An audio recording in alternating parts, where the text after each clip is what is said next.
Comment est-ce que, justement, on peut, revoir le rapport de force entre étudiants et entre, entreprises et marché de l'emploi? Ce que vous dites finalement, c'est qu'aujourd'hui, le rapport de force, encore une fois, s'est inversé. Ce sont ces talents qui demandent justement à leurs entreprises et aux écoles de formation, qui peuvent les aider à mettre au point justement leur parcours et leur nouveau métier, des valeurs. Ils leur demandent d'être fidèles à leurs valeurs, à leur engagement et à ce fameux impact. Mmh. Alors c'est effectivement un point qui est très important. Là aussi, on voit bien que les étudiants sont beaucoup plus sensibles à ces questions d'environnement, de RSE et cetera. Mais je pense que le problème, c'est qu'ils n'ont pas encore de réponse claire à apporter.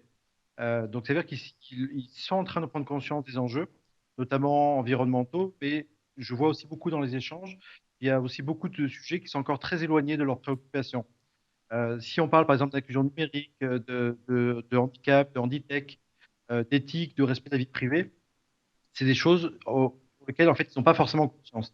Et donc c'est pour ça que c'est important qu'effectivement les programmes de l'enseignement supérieur puissent évoluer pour leur apporter des réponses et par exemple aborder des sujets qui peuvent être autour par exemple de l'enjeu numérique, l'éco-conception, l'IA et plus particulièrement par exemple l'éthique de l'intelligence artificielle.